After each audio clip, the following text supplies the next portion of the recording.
City council members just helped the mayor and other city officials dodge a major headache with their 11th hour decision.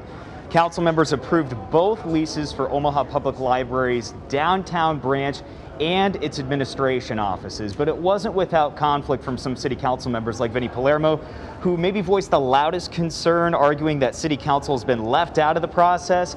Council President Pete Festerson shared some of those concerns, but in the end, he casted the final vote that moves this project forward. I do think the public process was terrible. I do think we need to keep our eyes, though, on the big picture of all the moving parts we have here. And I share the fear that we may not have a downtown library in the short term should these not move forward. But I also share the interest in reanalyzing what's been proposed here today to see if it's truly the best option for our library system, even in the short term. Here's what I got in an email about this project in front of us. When I talk about poor execution, when I talk about the lack of communication, this is it. One piece of paper in an email that was printed out. The city doesn't work like this. We're better than that.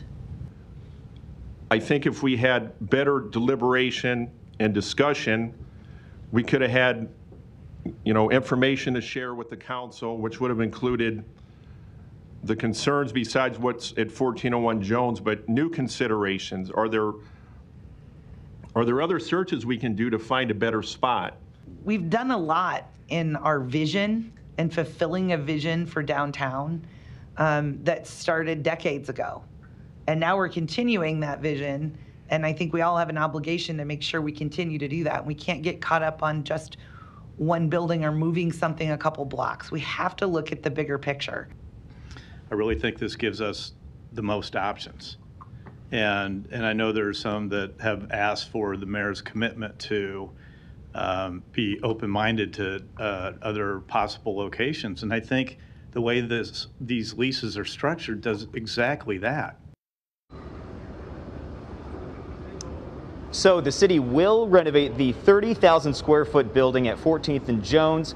Members of the mayor's office say this gives them some flexibility because if they had to find a better site when the because if they can find a better site when that 5-year lease expires, the city could also move the downtown, because the city could move the downtown branch in 2027, or they could stay for 10 years at 14th and Jones. That's where the plan stands right now, but both those plans are moving forward thanks to City Council's decision, helping the mayor's office avoid a major dilemma that could have left downtown Omaha without its own library branch for months, potentially even years, because of their approval here tonight. Live downtown, Alex McClune, KETV News Watch 7.